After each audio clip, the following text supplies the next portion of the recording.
देश की जनता ने नरेंद्र मोदी के नेतृत्व में क्यों स्वीकार किया? 3 टर्म, तीसरा टर्म, और आज 12 साल हो गए। 2 साल के बाद, 3 साल के बाद 15 साल हो जाएगा। 2029 में जब चुनाव होगा तो 2030 टर्म उनका पूरा हो जाएगा। क्यों? इसलिए इस देश की जनता का भरोसा और विश्वास देश के प्रधानमंत्री आदरणीय नरेंद्र मोदी जी के ऊपर है, और उसको मालूम है, इस देश की जनता को मालूम है कि सिर्फ और सिर्फ नरेंद्र मोदी जी ही इस देश को एक मजबूत नेतृत्व दे सकते हैं, जो देश को विकास के रास्ते पर आगे ले जाने का काम करेगा। और लोकतंत्र और है, हम सभी लोकतांत्रिक पद्धति में विश्वास करते हैं, और लोकतंत्र में जो सबसे बड़ी ताकत है, जो सबसे बड़ी शक्ति है, वो शक्ति है जनता का भरोसा और विश्वास। और इस देश की जनता का भरोसा और विश्वास प्रधानमंत्री नरेंद्र मोदी जी पर है, इसलिए नरेंद्र मोदी जी देश को विकास के रास्ते पर ले जा रहे हैं।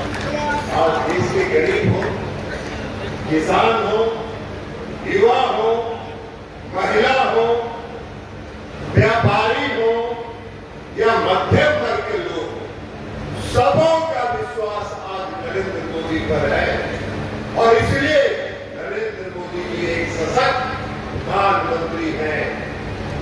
नरेंद्र मोदी जी एक ऐसे प्रधानमंत्री हैं जिनको कोई डिक्टेट नहीं कर सकता, जिनको कोई रिमोट कंट्रोल से नहीं चला सकता है। नरेंद्र मोदी जी जो सोचते हैं वही करते हैं, जो कहते हैं उसको सरजमीन पर उतार कर क्या हुआ? पहले जब कांग्रेस की सरकार थी, एक कांग्रेस के प्रधानमंत्री के पहले जो स्वर्गीय हो गए, उन्होंने एक बार कहा कि भाई हम दिल्ली से 1 रुपया भेजते हैं तो 60 पैसा जनता तक, 40 पैसा जनता तक पहुंचता है, 60 पैसा बिचौलिए खा जाते हैं। आज नरेंद्र मोदी जी के शासन काल में 1 रुपया बिचौलिया नहीं खा सकता है। नरेंद्र मोदी जी एक बटन दबाते हैं और 100 का 100 रुपया यहाँ के लाभार्थियों के खाते में जाता है। उनने कौशल विकसित करके उनको स्पीड करने का काम किया, ताकि वो कौशल रूप से विकसित होकर मेयर है। ये नीतीश कुमार जी की देन है। नीतीश कुमार जी के आरक्षण का लाभ इनको मिला है। श्रीमती पार्वती देवी जी बैठी है यहाँ, वो नीतीश कुमार जी के इस नीति का देन है। तो महिलाओं को सशक्त करने के लिए नीतीश कुमार जी, महिलाओं को सशक्त करने के लिए नीतीश कुमार जी ने बिहार में विश्व बैंक से कर्जा लेके महिलाओं को सशक्त करने के लिए उन्होंने जीविका समूह बनाई, और जीविका समूह में आज बिहार की 1,40,00,000 से ज्यादा महिलाएं जीविका समूह के साथ जुड़ी। जीविका समूह को और ग्रामीण महिलाओं को उन्होंने प्रोत्साहित करने का काम किया, उनको उद्यमी योजना के साथ जोड़ने का काम किया, और आज कई तरह की योजनाएं, कई तरह के जो काम है वो जीविका समूह को दिया जा रहा है। आज मुझको सुबह ही मुंगेर में एक समस्या थी, जिस पर डिस्ट्रिक्ट मजिस्ट्रेट से, यहाँ के डीएम से बात हो रही थी। उन्होंने कहा कि मुंगेर के सभी प्रखंडों में पूरे व्यवस्था को, सफाई हो, हर चीज को देखने का जिम्मा जीविका समूह को दे दिया गया। अस्पतालों में जो कैंटीन है, कैटरिंग व्यवस्था है, जो बिछावन बदलने का है, जो चादर बदलने की व्यवस्था है, वो भी जीविका समूह को दिया जा रहा है। गाँव में मछली पालन, तालाब में मछली पालन के लिए भी जीविका समूह को दिया जा रहा है। तो ये नीतीश कुमार जी ने महिला सशक्तिकरण का काम किया। मेयर है, ये नीतीश कुमार जी की देन है। नीतीश कुमार जी के आरक्षण का लाभ इनको मिला है। श्रीमती पार्वती देवी जी बैठी है यहाँ, वो नीतीश कुमार जी के इस नीति का देन है। तो महिलाओं को सशक्त करने के लिए नीतीश कुमार जी महिलाओं को सशक्त करने के लिए नीतीश कुमार जी ने बिहार में विश्व बैंक से कर्जा लेके महिलाओं को सशक्त करने के लिए उन्होंने जीविका समूह बनाई। और जीविका समूह के आज जीविका समूह में आज बिहार की 1,40,00,000 से ज्यादा महिलाएं जीविका समूह के साथ जुड़ी। जीविका समूह को और ग्रामीण महिलाओं को उन्होंने प्रोत्साहित करने का काम किया, उनको उद्यमी योजना के साथ जोड़ने का काम किया। और आज कई तरह की योजनाएं, कई तरह के जो काम है वो जीविका समूह को दिया जा रहा है। आज मुझको सुबह ही मुंगेर में एक समस्या थी, जिस पर डिस्ट्रिक्ट मजिस्ट्रेट से यहाँ के डीएम से बात हो रही थी। उन्होंने कहा कि मुंगेर के सभी प्रखंडों में पूरे व्यवस्था को, सफाई हो, हर चीज को देखने का जिम्मा जीविका समूह को दे दिया गया। अस्पतालों में जो कैंटीन है, कैटरिंग व्यवस्था है, जो बिछावन बदलने का है, जो चादर बदलने की व्यवस्था है, वो अभी जीविका समूह को दिया जा रहा है। गाँव में मछली पालन, तालाब में मछली पालन के लिए भी जीविका समूह को दिया जा रहा है। तो ये नीतीश कुमार जी ने महिला सशक्तिकरण का काम किया। मोदी जी नारा देते हैं, सबका साथ, सबका विकास, सबका विश्वास और सबका साथ। सबका साथ, सबका विकास, सबका विश्वास और सबका प्रयास। हर व्यक्ति को, इस देश के हर नागरिक को प्रयास करना चाहिए। इस देश के हर व्यक्ति को प्रयास करना चाहिए कि हम सबको साथ लेकर चलें, हम सबको साथ लेकर विकास के धारा के साथ जोड़ेंगे, हम सबको साथ लेकर विकास की गति को आगे बढ़ाएंगे, हम सबको साथ लेकर प्रयास करेंगे ताकि यहाँ का विकास हो। आज मोदी जी की कृपा से लगभग 3-4 करोड़ से ज्यादा लोगों को, शहरी और ग्रामीण दोनों को अगर जोड़ दीजिए तो 4 करोड़ से ज्यादा लोगों को पक्का मकान की सुविधा मोदी जी ने दिया है। करोड़ों घरों में, गांव में, ग्रामीण और गांव में शौचालय का निर्माण कराया। पहले हम जाते थे गांव में, शाम के समय अगर गए तो घर की बहू बेटियां शौचालय नहीं रहने के कारण सड़कों पर शौच करने के लिए जाते हैं। उसके कारण कई तरह की बीमारियां भी फैलती, उसके कारण स्वच्छता का भी सवाल होता है। इसलिए मोदी जी ने संकल्प लिया कि हम हर घर में शौचालय बनाएंगे और आज करोड़ों घरों में शौचालय का निर्माण पूरा हो चुका है। यह मोदी जी जन कल्याण के लिए ये काम होंगे। उज्ज्वला योजना उन्होंने चला, हमारे गांव की माताएं और बहनें लकड़ी जलाती थी, गोईठा जलाती थी और उससे धुआं फूटते रहती थी।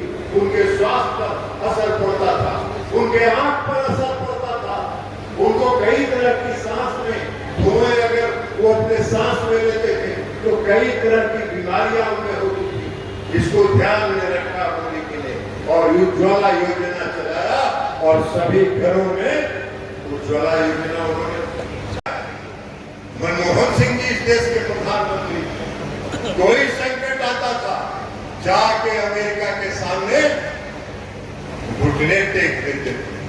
आज मोदी जी सीना ठोक के अमेरिका के राष्ट्रपति से बात करते हैं और देश के हित में बात करते हैं।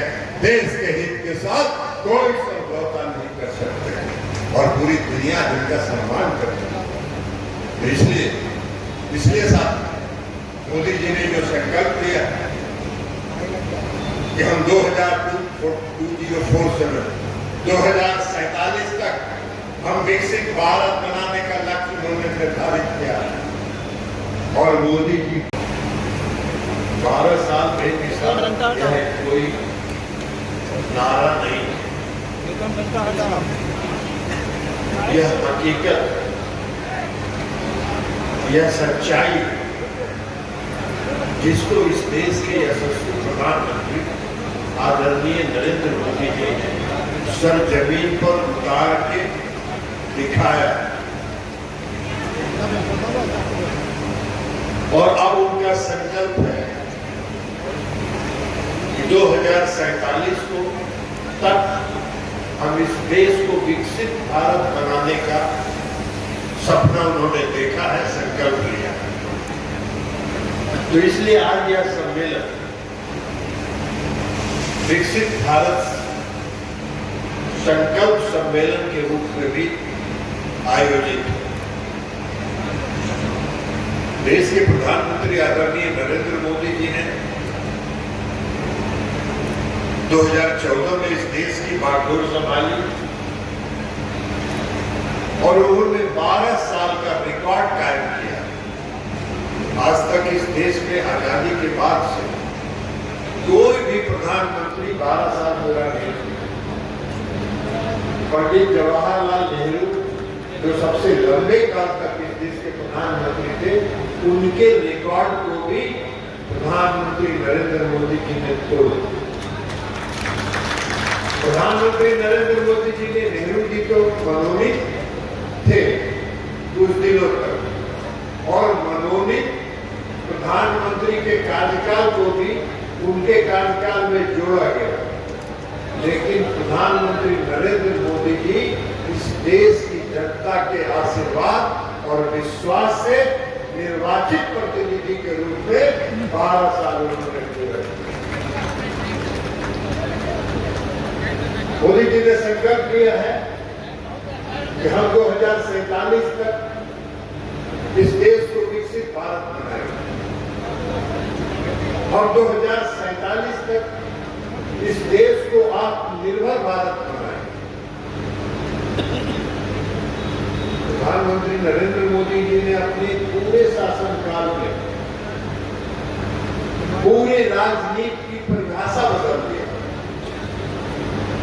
पहले के शासनकाल में जो कांग्रेस पार्टी का शासनकाल था या और भी जो भी शासनकाल रहा,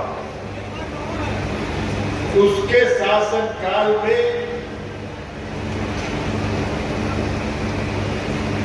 शासन की और जनता के विकास की और जनता की भलाई की परिभाषा नहीं थी। किसी साथी ने कहा कि प्रधानमंत्री नरेंद्र मोदी जी ने अपने को प्रधान सेवक के रूप में स्थापित किया और प्रधान सेवक के रूप में उन्होंने सिर्फ स्थापित ही नहीं किया, बल्कि प्रधान सेवक के रूप में उन्होंने साबित करके दिखाया कि हम वास्तव में इस देश की जनता के प्रधान सेवक। आधारभूत संरचना का व्यापक ढांचा उन्होंने पूरे देश में बनाया। इस देश की अर्थव्यवस्था सबसे बड़ी चीज क्या है कि अगर कोई काम करना है और अर्थ नहीं है तो काम कहां से होगा। देश की अर्थव्यवस्था में उन्होंने सुधार किया। जब मोदी जी इस देश के प्रधानमंत्री बने थे तो पूरे दुनिया के सामने के अनुपात में इस देश की अर्थव्यवस्था 11वें नंबर पर थी और आज 4थे नंबर पर हम पहुंच गए हैं। 12 वर्षों में हम 7 अंक बढ़े हैं और मोदी जी का संकल्प है कि 2029 तक हम तीसरे स्थान पर पहुंचेंगे।